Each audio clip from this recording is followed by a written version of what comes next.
శ్రీ గురుభ్యో నమః. శ్రీ శివసహస్రనామ స్తోత్రం 56వ శ్లోకం నుండి 60వ శ్లోకం వరకు నేర్చుకుందాం. 56వ శ్లోకం.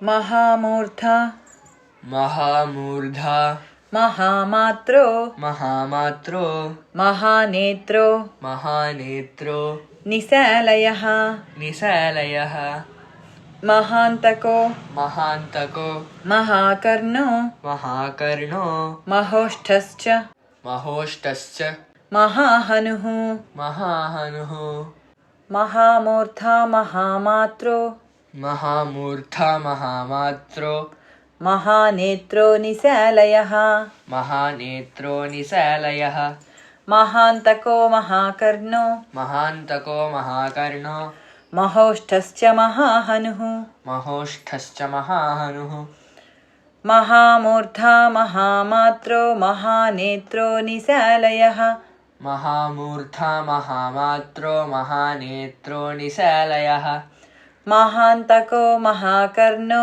మహోష్ఠశ్చ మహాహనుః మహాంతకో మహాకర్ణో మహోష్టశ్చ మహాహనుః మహామూర్ధ మహామాత్రో మహానేత్రో నిశాలయః మహాంతకో మహాకర్ణో మహోష్ఠశ్చ మహాహనుః. 57వ శ్లోకం.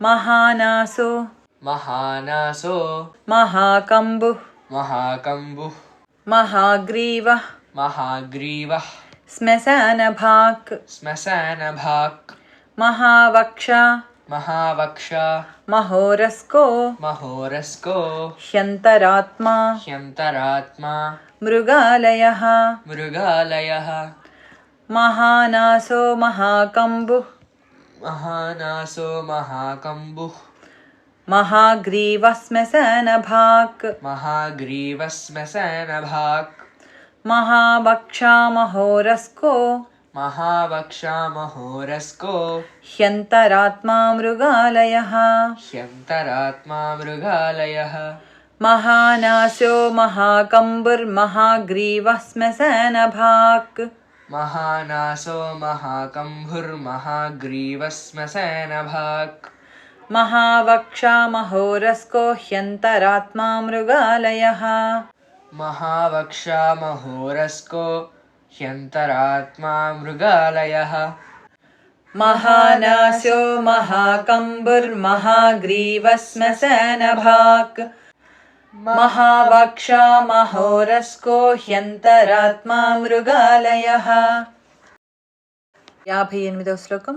లంబనో లంబనో లంబితోష్ఠశ్చ లంబితోష్ఠశ్చ మహామాయః మహామాయః పయోనిధిః పయోనిధిః మహాదంతో మహాదంతో మహాదంష్ట్రో మహాదంష్ట్రో మహాజిహ్వో మహాజిహ్వో మహాముఖః మహాముఖః లంబనో లంబితోష్ఠశ్చ లంబనో లంబితోష్ఠశ్చ మహామాయః పయోనిధిః మహామాయః పయోనిధిః మహాదంతో మహాదంష్ట్రో మహాదంతో మహాదంష్ట్రో మహాజిహ్వో మహాముఖః మహాజిహ్వో మహాముఖః లంబనో లంబితోష్ఠశ్చ మహామాయః పయోనిధిః లంబనో లంబితోష్ఠశ్చ మహామాయః పయోనిధిః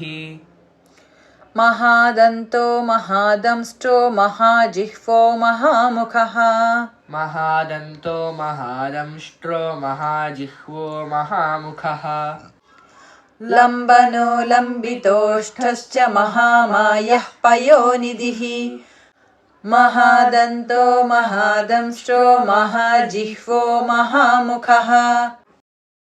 59వ శ్లోకం.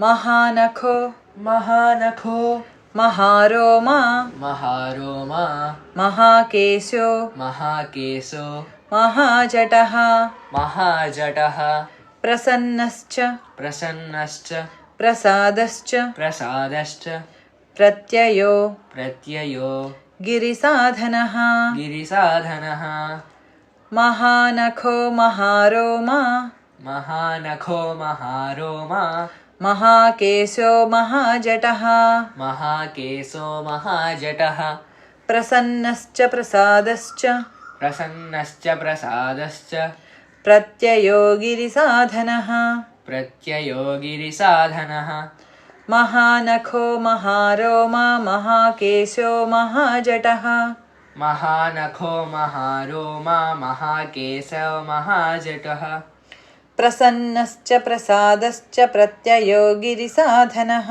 प्रसन्नश्च प्रसादश्च प्रत्ययो गिरिसाधनः महानखो महारोमा महाकेशो महाजटः प्रसन्नश्च प्रसादश्च प्रत्ययो गिरिसाधनः 60వ శ్లోకం स्नेहनो स्नेहनो अस्नेहनश्चैव अस्नेहनश्चैव अजितश्च अजितश्च महामुनिः महामुनिः वृक्षाकारो वृक्षाकारो वृक्षकेतुः वृक्षकेतुः अनलो अनलो वायुवाहनः वायुवाहनः स्नेहनो स्नेहनश्चैव स्नेहनो स्नेहनश्चैव अजितश्च महामुनिः अजितश्च महामुनिः वृक्षाकारो वृक्षकेतुः वृक्षाकारो वृक्षकेतुः